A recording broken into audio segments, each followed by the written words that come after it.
Welcome to Ring of Fire. I'm Mike Papantonio. Coming up on today's show, we'll find out why state governments are giving away billions of dollars to Walmart. One of the wealthiest companies on the planet, by the way. We'll also tell you how the Koch brothers are trying to buy the judiciary. And we'll find out why Bill Clinton is trying so hard to whitewash his history in order to hide Hillary's pro-corporate policies. We have all that and more coming up, but right now, just remember, you've just now stepped into the Ring of Fire. You can't change Washington from the inside. You can only change it from the outside. Grand jury secrecy rules. For political gain. The press can find out. That has nothing to do with politics, but go ahead. It wouldn't bother me. Oops.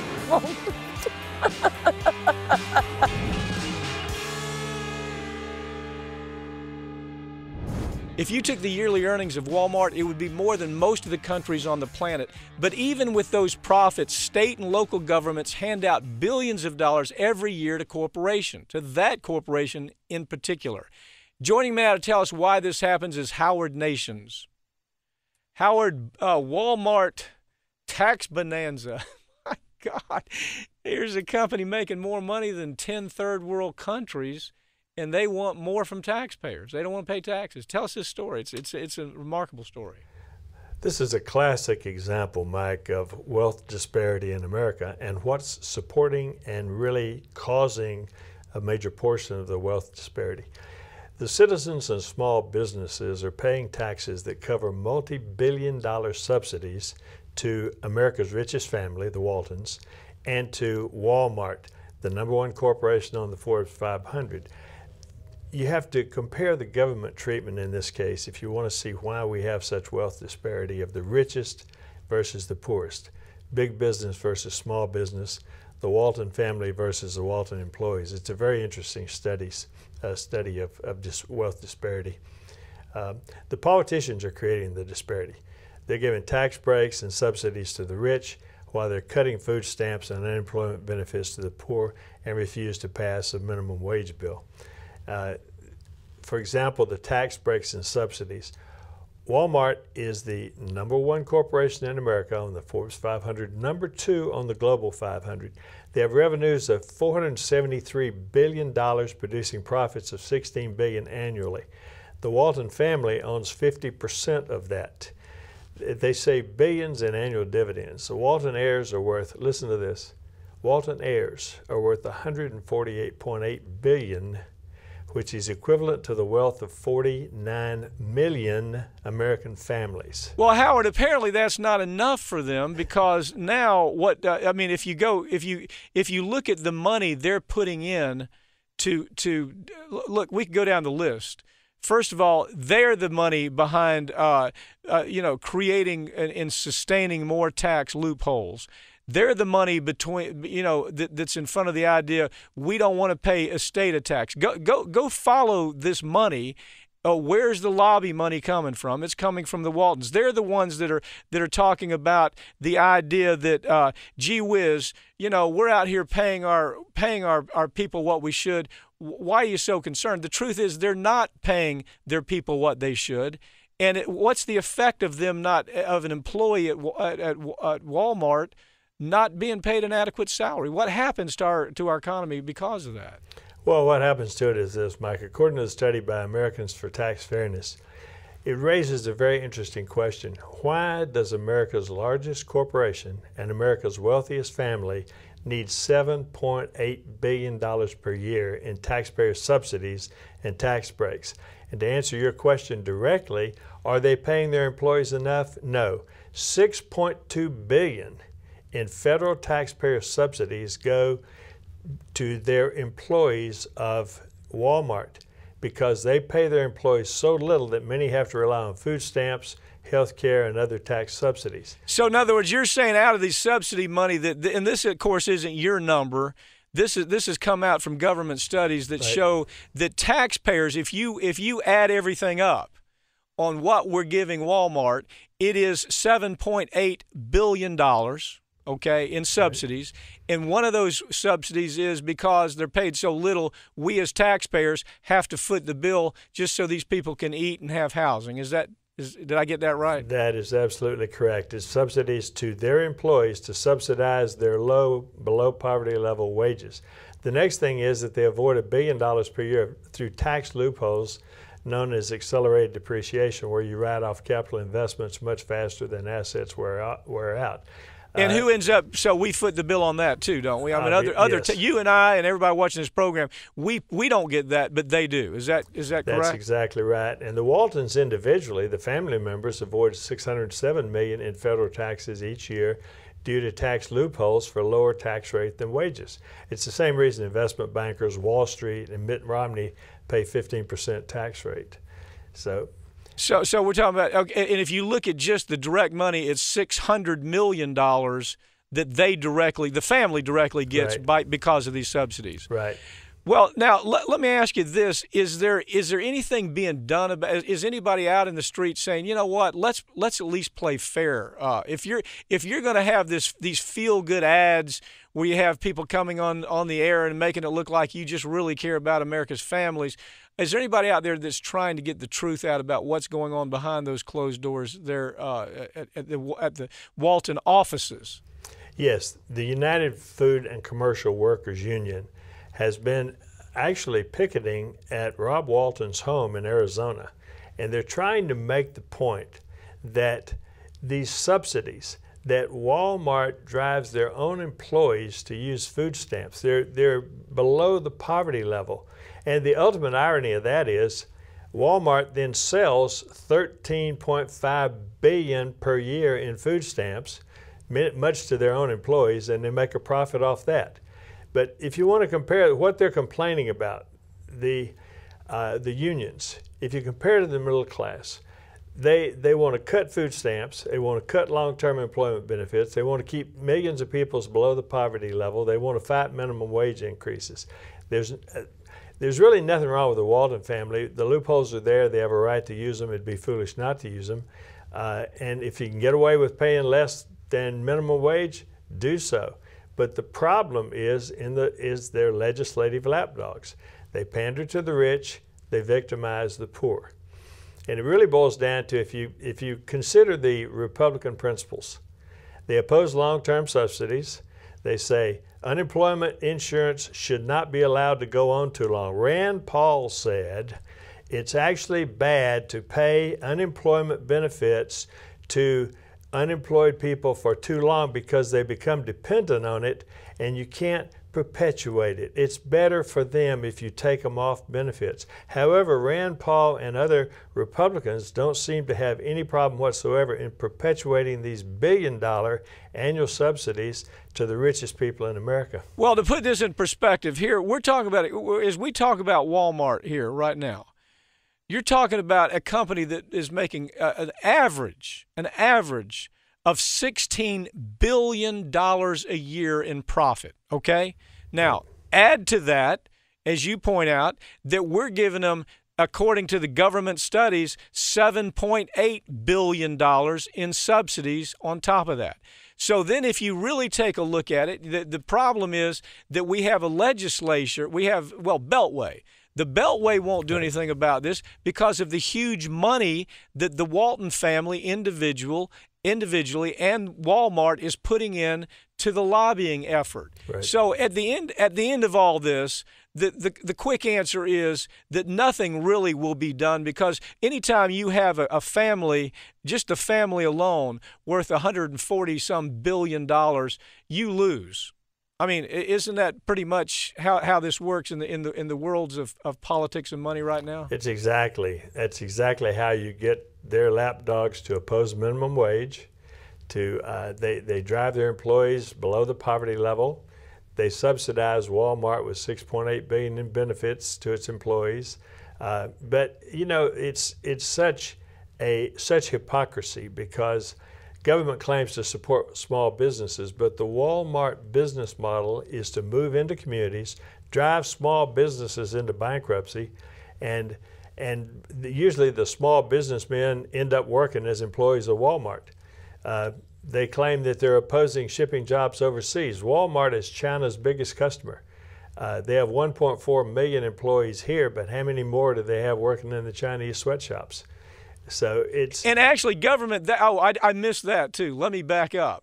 Government gives them another incentive. and that is to go over and ship these jobs overseas and have products not made in America, but have them made in China. Now, one thing I do want to point out is the money behind the U.S. Chamber of Commerce. This was just one part of the money. Right. But in the United States, the union movement tried to develop a movement which was Buy America.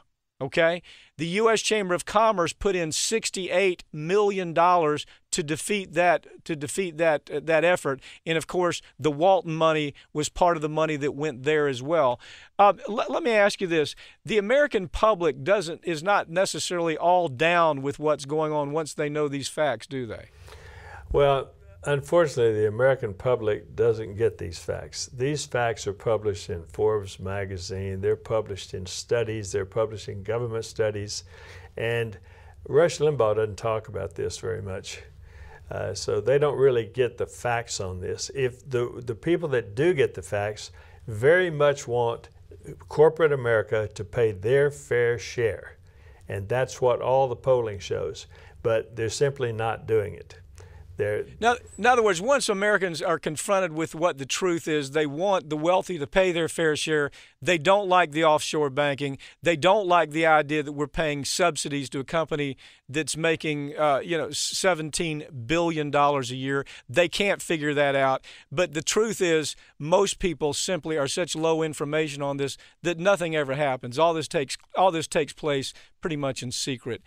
Howard Nations, thank you for joining me. As usual, it's one of those stories we ought to talk more about, but with corporate America's media today, we really don't have the chance to even explore the real details here. Thanks for joining me. Thank you, Mike.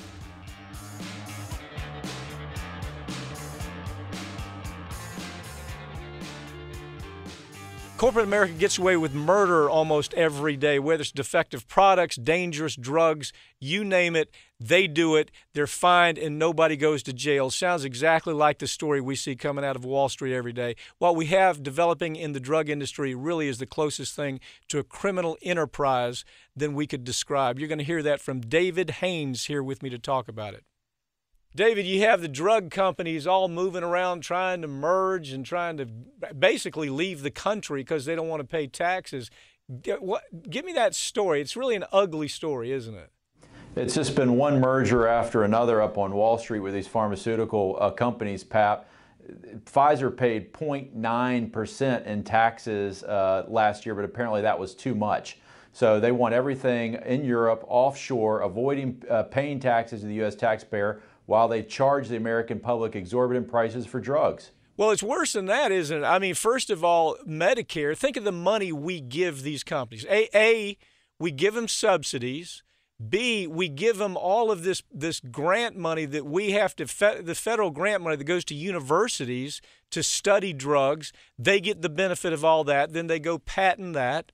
C, we allow them to go ahead and take their money already and keep it offshore and not pay taxes. As you point out, it's 0.9% is what they pay. I mean, really, who gets away with that?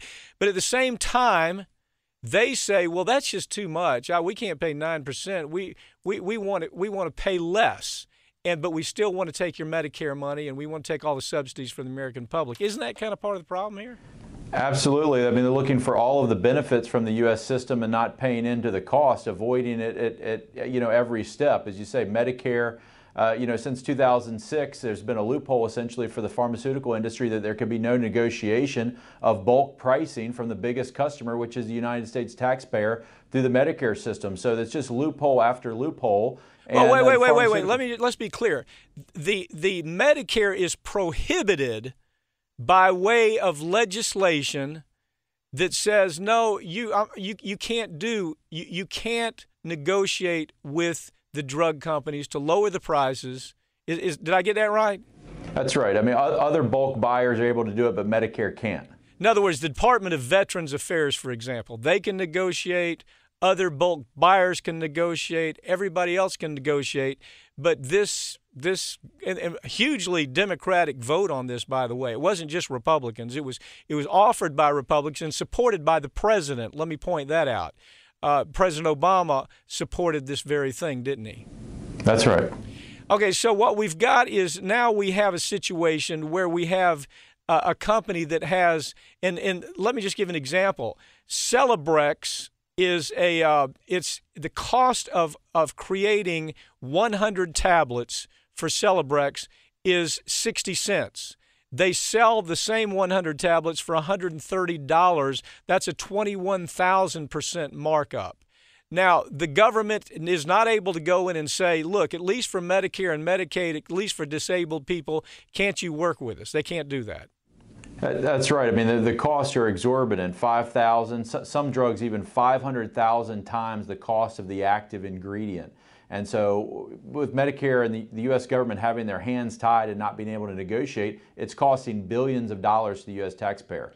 Well, we have some comparisons, don't we? We can look right across just north of here or south of here, and we can see that we're paying 100% more than they're paying for exactly the same drug in Canada. There's no logical reason, but we're paying 100% more in the United States than they pay in Canada. Is that right? That's right. I mean, we have, as anecdotally has been reported in the press, we have folks that are driving to Canada to buy drugs, seniors who are on fixed income, and literally their prescription drug costs are a huge percentage of their monthly budget. Mail order, pharmacies out of Canada and so forth. So why is the United States permitting these exorbitant costs to be charged while the pharmaceutical companies play games also in the market with antitrust, anti-competitive behavior too? Well, let's talk about that. First of all, when you talk about the antitrust issues that are out there, they're staggering, aren't they? Tell us what these companies do that corporate media never ever reports. Most people have never heard the stories about this, how they game the system. These pharmaceutical companies are on the cutting edge of gaming the system. I mean, any trick in the book, they probably invented it. Pay for delay is a process by which the branded companies, the big companies like Pfizer and Glaxo and Johnson & Johnson, the others will buy out generics for preventing them from coming into the space essentially and just paying them off. And of course, who is the victim there? It's the U.S. taxpayer, the Medicare system. You also have that these large companies are prohibiting bioequivalent samples from being provided to the generics, which is necessary to get a generic in the space. And as your viewers know, when a generic comes into the space, the price of the drug is going to drastically decrease. So this type of behavior, which has been permitted, is a huge impediment to affordable drugs. Let me take a side trip on what you just said. It's actually a two-edged sword. Under the new law, David, did I get it right that if a generic drug kills you, if a generic drug cripples your family, you take the drug, there's no warning that it'll kill you, you can't sue the generic drug company. Is that right? That's right. I mean, this is the mincing decision, as it's known in the U.S. Supreme Court, and Senator Patrick Leahy and others have been very active in trying to solve this problem on Capitol Hill. But right now, generics have no accountability because they're holding that the FDA has said that they can't change the labels. That this needs to be changed on the Hill legislatively. But right now, there's no accountability at all. There's a case out there where a woman, blind, paralyzed from taking a generic drug, and it was almost within a month after the drug became generic, and she could have sued the company that made the drug originally, but she can't sue the generic drug maker. So that's really a two-edged sword. But listen, the thing that's interesting to me, this thing about how they're gaming the use of the generic system. In other words, what I understand is that the generic companies are being paid money, I mean millions and millions of dollars, not to move into the generic, even though the patent is long lost and expired for the original maker. I mean, absolutely. I mean, it's just a payoff. I mean, plain and simple. And there's been civil liability. These companies have been held liable. The FTC is finally weighing in on this, but has been way behind on this issue. And the generics are just, wielding a bully club of the billions of dollars and fending off, or the brandeds are fending off the generics. And so the prices stay sky high. Okay, so look, one thing that makes all this happen is the drug companies appear to be putting big money into the lobbying effort. Tell us that story.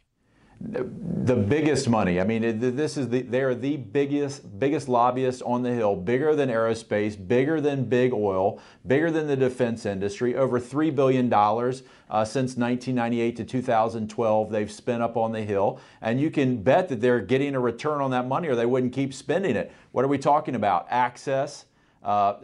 Privilege, legislative privilege, refusal of appropriate regulation of these drugs and the anti-competitive behavior. So this is money that's well spent for them that they're getting a return on probably 100-fold. Well, if you just go down the list, the lack of regulations begins obviously with the FDA, and at this point, the drug companies have positioned themselves to where there is no oversight from the FDA. I almost every week there's another story about the FDA intentionally allowing a drug on the market and knowing, by all they had to do is look at the clinicals, knowing it's going to kill somebody. And the reason is because of the revolving door. So that's the first thing. But what about the criminal conduct? When you take a look at the criminal conduct, it's not very different from Wall Street. Wall Street, at least most of the time, doesn't end up killing people. Here you have an industry that when they engage in their criminal conduct, people die. How do they get away with this? It's remarkable. And when you're talking about the criminal conduct, we're talking about paybacks to doctors. We're talking about deceptive marketing practices, off-label practices, which are resulting in severe injury and death. Explain what off-label is, David. Well, we have a drug which has been approved for a certain type of use, and the manufacturer decides, hey, well, let's go. We don't want to be restricted to that market, to what our drug is approved for. We want to label it. We want to market it for all of these other uses that are off-label. I mean, in other words, Yaz is a good example, isn't it? It was a birth control, but they marketed it as something that's going to clear up your complexion and it's going to make your PMS symptoms go away. But that was a lie. But that's off-label, right? That's right. That's right. And of course, that just means more money for the manufacturer, regardless of what injury this is likely to cause, and it hasn't been appropriately tested for that use. So what we've seen, the fines are staggering, David. Talk about some of the money that's been, I mean, you're hearing billion-dollar fines, $500 million fines for things, as you point out, like bribery. But the biggest thing we're seeing right now is destruction of the clinical data once they're found out. In other words, they're going back in and they're saying, okay, if we destroy the data, nobody will be able to follow the line on how we did it. Talk about that a little bit. It's destruction of phony data. And how about just ginning up a new study from the beginning, where they're paying doctors who are in their pocket to come out with these what appear to be legitimate studies, until you pull the cover back and raise the curtain, and you see that these companies were behind it all along. So it's really every trick in the book right now that they're pulling out. And the fines are staggering, but it's repeat offenders. How do we know the fines are not working? It's the same companies again and again that are continuing to engage in the conduct. So $1 billion, $2 billion fines, frankly, it's money well spent. And until the Justice Department begins to prosecute some of these individuals criminally for what clearly is criminal conduct, as we would other ordinary citizens, we're never going to see any real change. So if you've got a company that's making $10 billion a year, which is very typical for selling their drugs, $5 to $10 billion a year, and they have to pay a $500 million fine, so what? Nobody goes to jail. Everything is cool. That's right. It's a pretty ugly story, but that is the status of things in America. David Haynes, thanks for the work that you do keeping up with this. You do a great job on these cases, and it's important that the public understand that this has become a criminal enterprise. This is nothing short of a criminal enterprise in the pharmaceutical industry nowadays. Thank you for joining me. Thank you, Pat.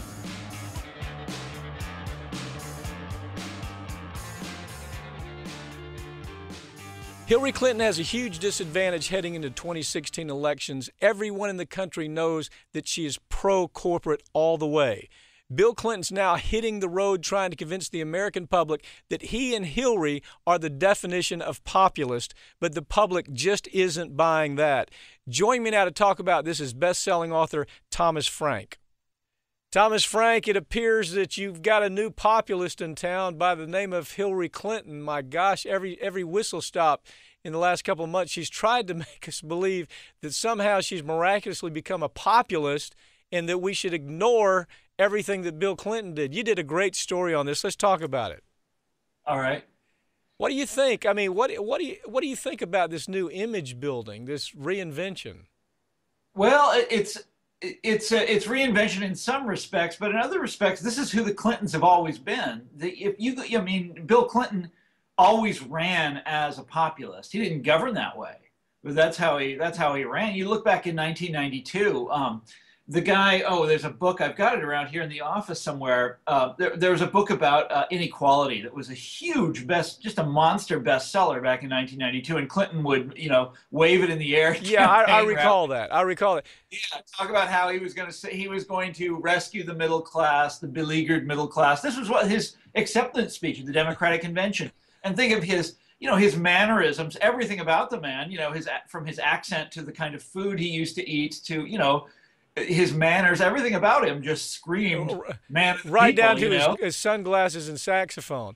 Okay, yeah. So but we didn't know then what we know now. We suspected, I will tell you this, I suspected and some other people suspected that we were already seeing Bill Clinton reach out to Wall Street and say, there's a lot of money there, and if we can just sound more Republican, we're going to get that money. Isn't that kind of what happened here? Yeah, that's to put it really. That's precisely what happened. But you think about the things that he did in his administration. Here's a man who comes into office talking about inequality and what's happening to the middle class, and does barely anything. To fix that problem. Instead, right off the bat, reappoints Alan Greenspan. Basically, he put, Alan Greenspan continues to be in charge of the Federal Reserve. He's the guy basically in charge of the economy all through the entire Clinton presidency. He's got Larry Summers in there. I mean, there's many, many famous. Well, Robert, incidents. we go on forever. Robert Rubin, you've got all these connections to Wall Street. But Alan Greenspan was kind of the litmus test, wasn't it? When in the way he regarded Clinton, isn't that kind of the litmus test?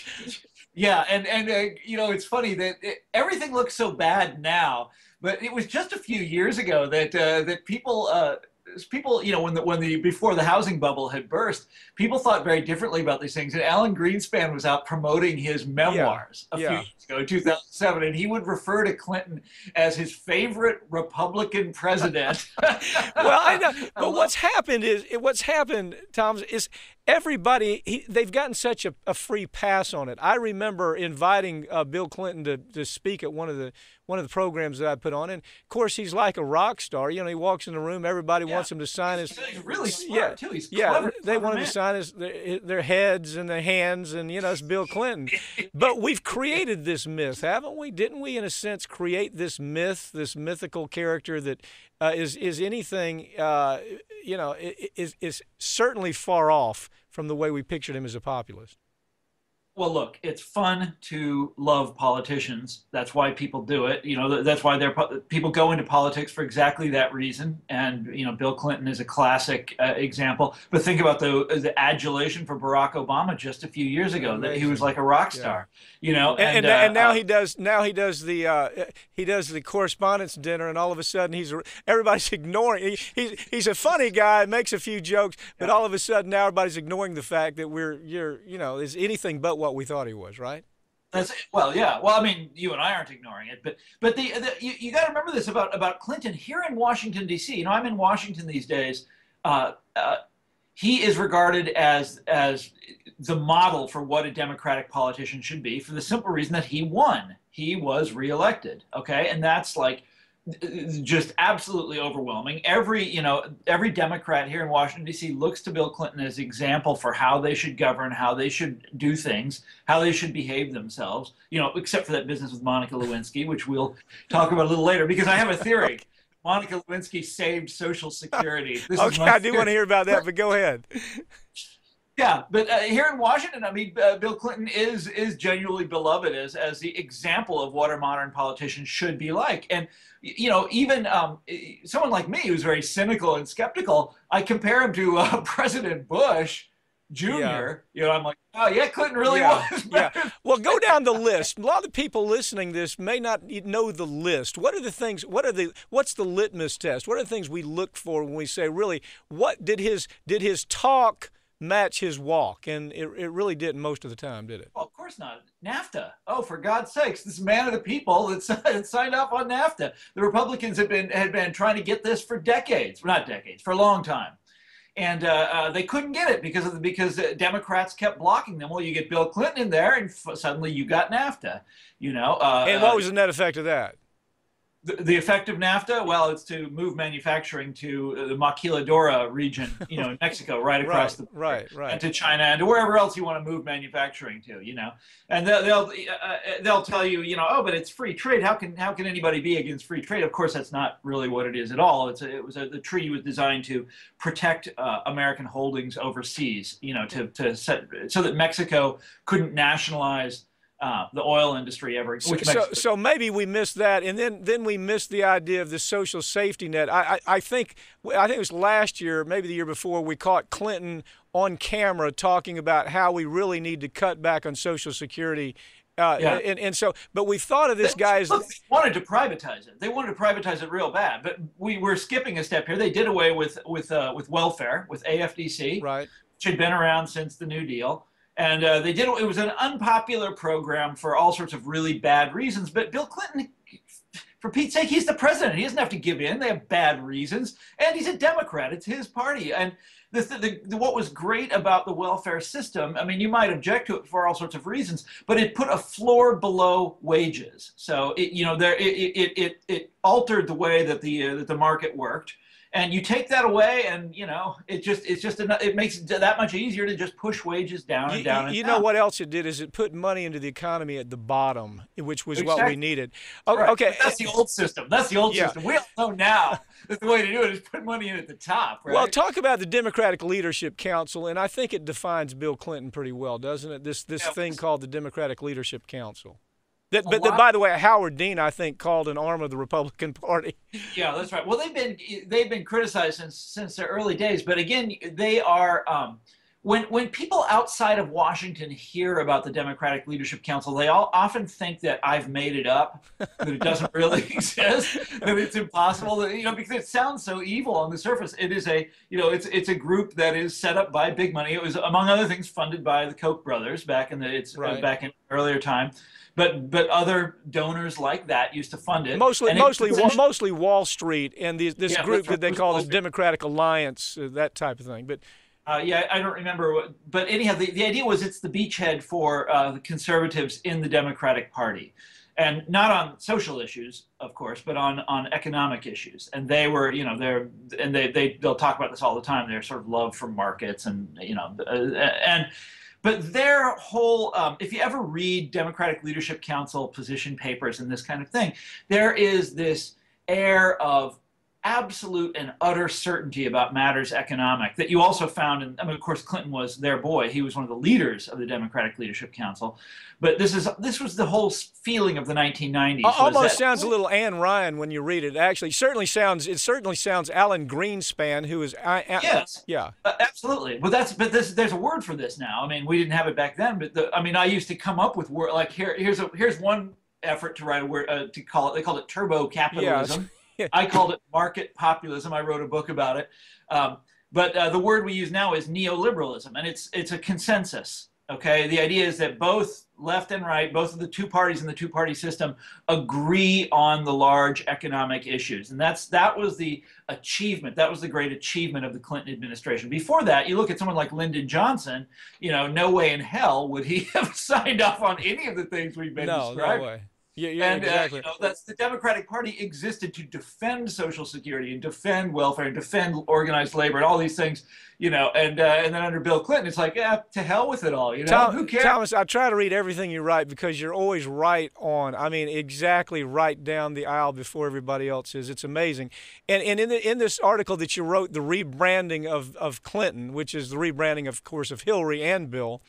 Yeah. Which well, is, Hillary but might be a different species. We don't really know. well, I hope you're right. But you talk about the idea of the Piketty book. The Piketty book. Yeah. Talk about first of all, what is the Piketty book? And I read the damn thing. I read every yes, word in it. it is a wonderful book, and it should It it should scare the heck out of Bill Clinton because it just is an abandonment of everything he stands. I mean, what it does is it tells the truth about the myth. If you really read that book. What the book does in a way, I mean, the book has its problems, but what it does in a way that's completely undeniable is it shows you, we make this turn to the right in the late 70s, early 80s in Britain and the United States, and then France comes along soon after, Japan as well. They all make this turn to the right, and what starts to happen? Inequality starts to come back, and it grows and it grows and it grows. And it doesn't even pause in the Clinton years. It just keeps going, except for at the very end when wages started to go up because the economy, the bubble was, remember the tech bubble? Right, it was smoke and mirrors. It was smoke and mirrors. That's right, but bubbles work really well for a short time. Yeah.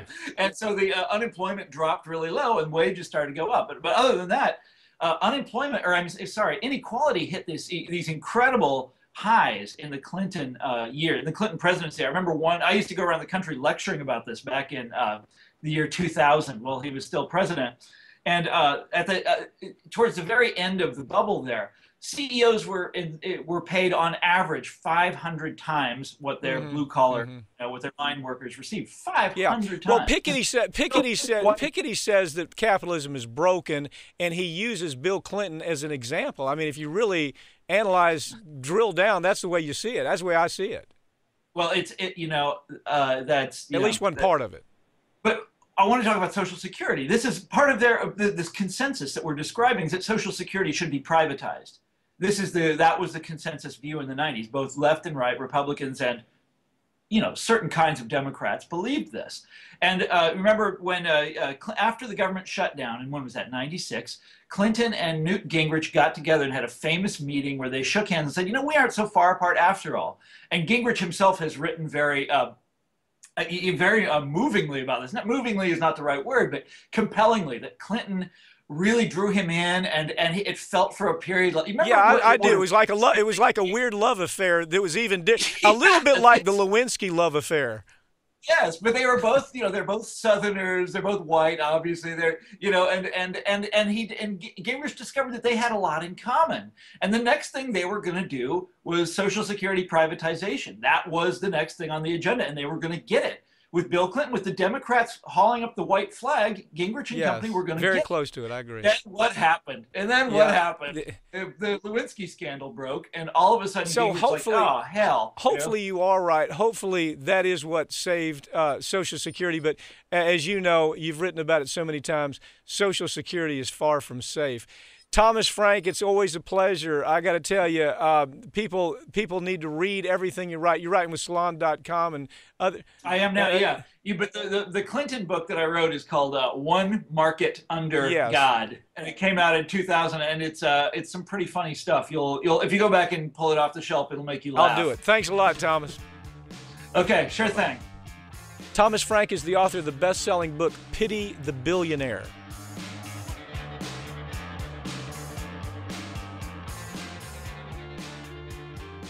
The Koch brothers have already bought every available politician in America, but that's not good enough for them, so now they've decided to buy their own judiciary, and they've recently started funding vacation junkets for judges. Joining me now to tell that story is David TeSelle. So now, Dave, the U.S. Chamber of Commerce and all the corporate cronies that put all the money there, it's not enough they want to buy legislators, which they're doing with Citizens United. Now they've taken it to whole new science. Let's buy judges too. And so talk about what the latest effort to purchase judges has been from America's biggest corporations, and we'll name them here in just a second. Go ahead. Yeah, thanks, Pap. Right, the latest event going on at George Mason University is a symposium called the Judicial Symposium on Economics and Law of Public Pension Reform. And essentially, it's inviting judges to a junket.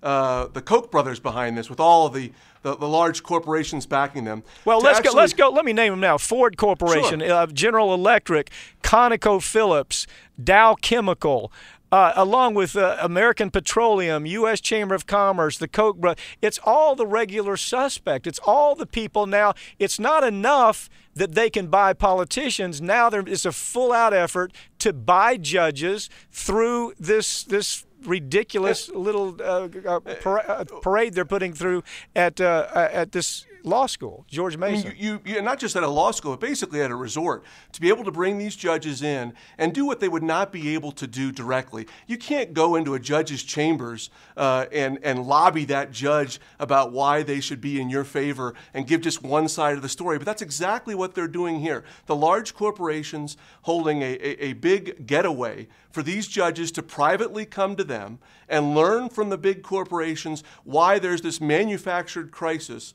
over pension benefits and why the workers have to be cut. Their pensions have to be cut, but the corporate subsidies have to keep coming in. Why that's good law and why that's good for the country, and it's not. In other words, what you're saying is that you've got these corporations, the reason they would have such a scam go on here, the reason they're saying to states and county governments, you need to really cut your pensions to employees, is because that gives the county more money to give away to them in tax breaks and subsidies. Isn't that what this is about? Absolutely. We are talking about public employee pension benefits that were promised, that the states and cities promised to these workers who gave their working lives to develop. And what we're talking about now are large corporations that are gaining more and more in corporate subsidies every day. And they want to keep those subsidies. They see that states and cities are having problems paying their bills. And actually, corporate subsidies paid by states and cities are $80 billion annually. That's almost double the public pension shortfall. And what the concern is by these large corporations is that the way the states and cities can live up to their contractual obligations to their workers is to actually cut those subsidies, which is what they should be doing. And they don't want that. They want the workers to have to be punished. Well, one thing they don't want to cut is when a CEO, and I just did a story on this last week, is making almost $1 billion in compensation a year, $1 billion. We don't say, gee, we need to cut that CEO's money so we can have more of a profit for the shareholders. We simply say we're going to continue paying them. So that, if you take that same argument here, what they're saying here, we need to cut the worker's salary so we can give more money to the corporation, just a continuation. Right. Do we also see this with the military? No. You don't see it with the military because the politicians knew that would never stand. They can't go and say, now let's go cut military pensions.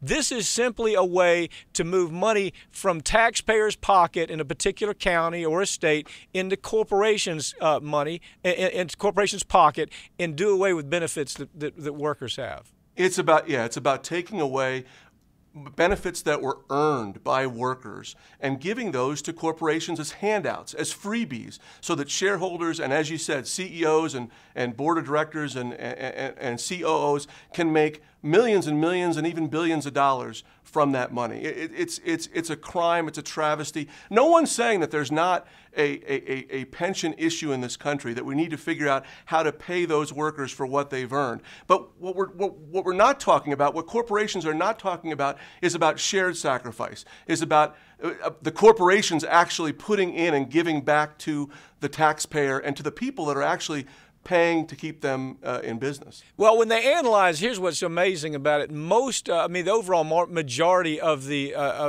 analysis, when you have a county or a state saying, well, we're going to give you these huge subsidies, the state very rarely gets it back. And that's what everybody misses. The governor's able to say, well, look at the jobs we brought, but when you really do the numbers, put in numbers, it's a very close call at best. So here we have, what's so remarkable to me is you have judges. Now, these judges understand that these are issues before their court in various jurisdictions right now, where a judge is deciding, is it constitutional for a state legislator to go ahead and cut pension programs? Should that be able to stand? These are judges that are showing up for this seminar, for this junket, so they can go play golf, so they can bring their wives and have dinner. Doesn't that just fly in the face of common sense as being wrong? That's what's shady about this. That's what's wrong about this. Right now, in the state of Illinois. We have the battle going on right now where the Illinois state constitution says that that pension benefits, contractual pension benefits that have been promised to the workers shall not be diminished or impaired. That's what their constitution says. But you know what the lawmakers did because the corporations came to them and said they wanted more subsidies? They cut those at the end of 2013. And we now have lawsuits, we now have cases before these very judges who are going to have to decide this issue that apparently don't see a problem with sitting down, drinking, going golfing, having dinner, smoking cigars, smoking cigars in the back room, and saying, "Hey, how can we help you out?" That would never be allowed. What kind of message is that about the modern judiciary, David? I mean, you've already got a Supreme Court that's almost a majority of the Supreme Court is laughing stock. I mean, you got Scalia. Now, the latest story on Scalia was his opinion was so upside down that it was absolutely wrong. Everybody admitted it was just, you know, he cited something that was completely wrong. You have Clarence Thomas. Mike, it was an opinion that he wrote.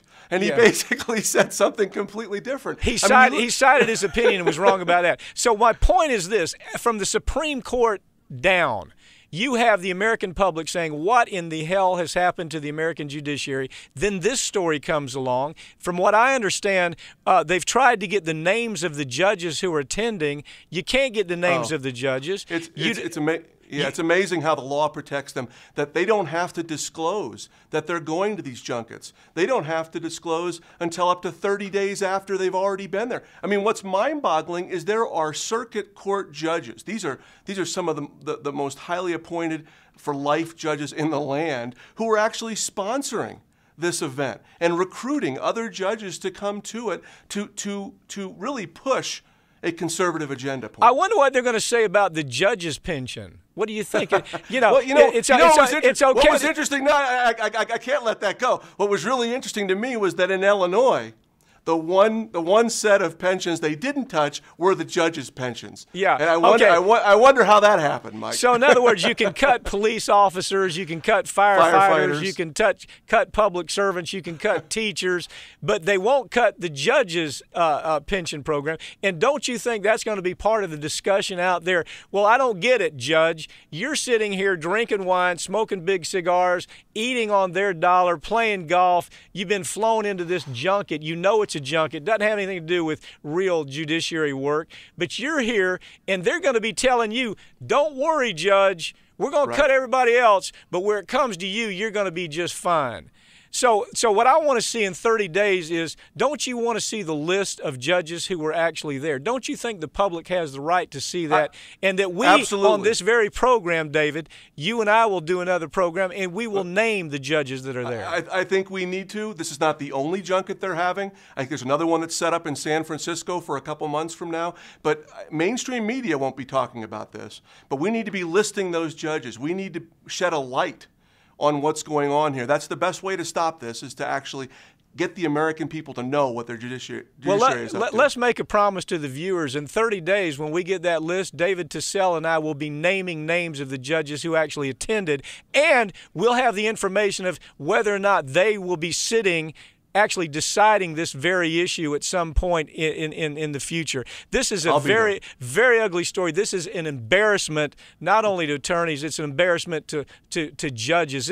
Judges should feel that this is a horrendous development in modern judiciary, and they should do something about it. Thanks for joining me, okay? Thank you.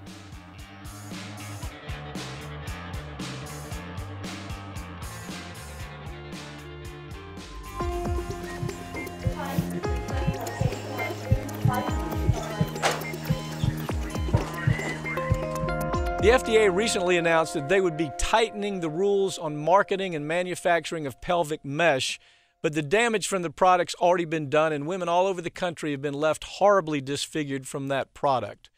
Joining me now to explain the dangers of pelvic mesh is attorney Robert Price. Robert, transvaginal mesh, another horrendous product that the FDA gave a free pass to. Thousands, tens of thousands of women affected by it. But now we see the FDA reacting only because of the public pressure. That's right, Mike. You see, the FDA has been reactionary this entire time.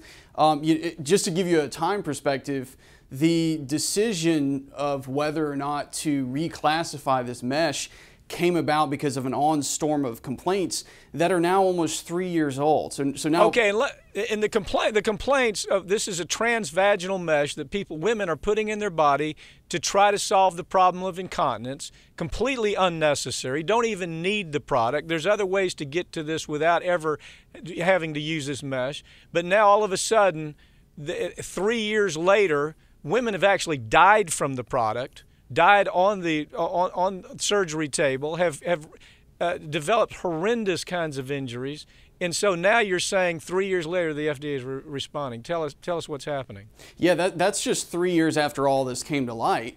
Like you said earlier, Mike. These drug companies, these device companies have had a free pass the whole time. 2004 was the first prolapse kit put on the market. These big pieces of mesh used to correct prolapse.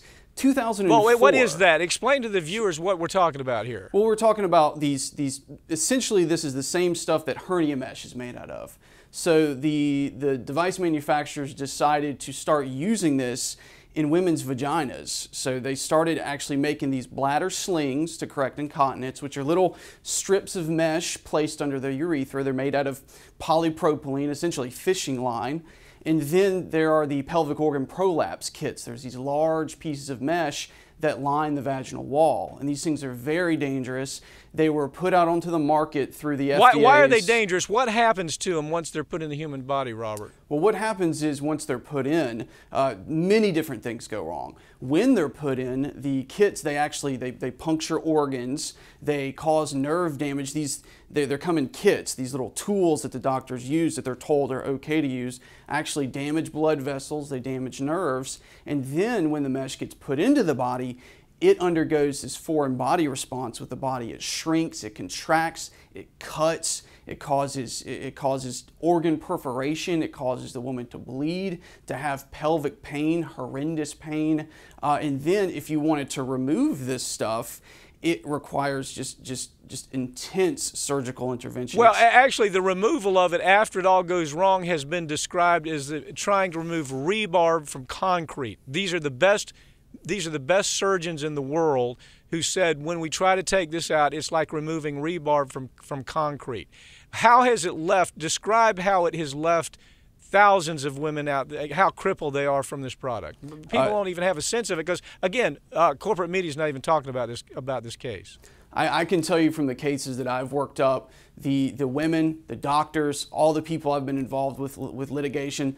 There's a young lady in a case that I work up. She's 32 years old and she's crippled for life. She's had so many surgeries in her vaginal area, and as you pointed out, it's like removing pieces of rebar. It never completely comes out. It's still attached to ligaments, and the doctors can't get to it because it's too dangerous to remove it all. So so what ends up, it ends up extruding through the vagina, out the front of the vagina. It extrudes through the rectum, and once it's in place, as you say, getting it out is damn near impossible. Yeah, it's virtually impossible to get 100% of it out. So the woman's left with some foreign body in her body for the rest of her life, and the stuff that ends up going awry, you have to open up the vaginal opening, you have to try to cut it out. Along comes nerve bundles, fibrous tissues. It's just a horrific process. Johnson & Johnson is one of the biggest distributors in the country. Some of the other companies have already said we're pulling it off the market.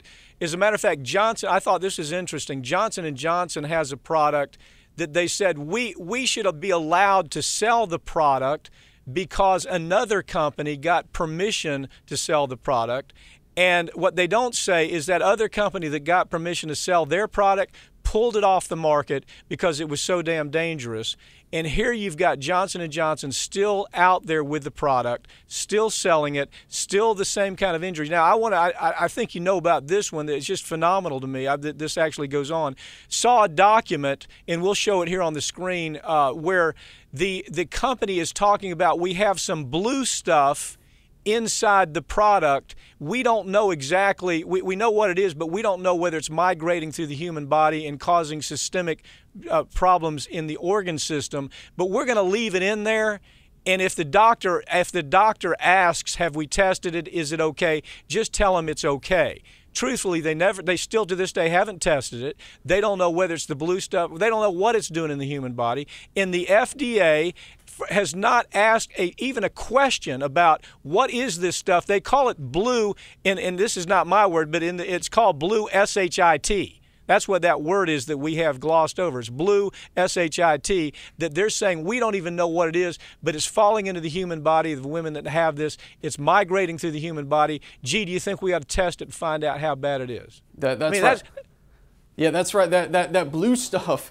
That blue stuff shows that's actually remnants from the mesh flying everywhere, because that shows you how cheap the mesh was that they're putting in people's bodies, in people's intimate places in their bodies.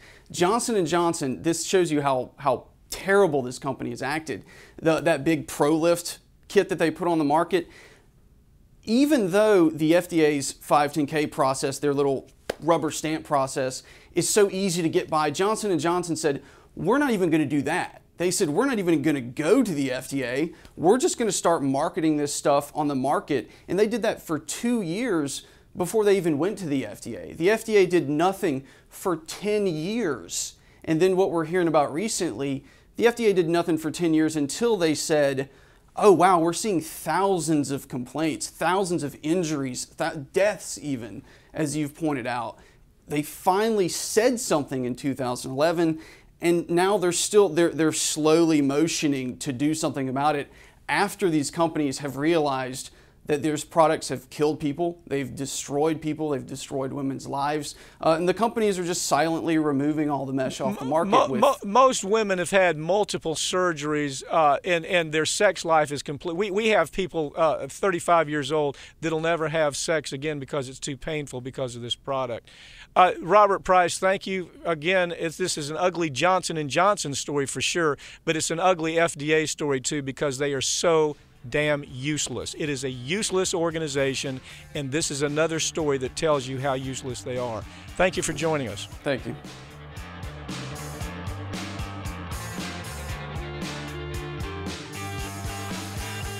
That's it for this week's Ring of Fire, but you can keep up with us throughout the week online at ringoffireradio.com or on Twitter at Ring of Fire Radio and on Facebook. I'm Mike Papantonio. We'll see you next week right here on Ring of Fire.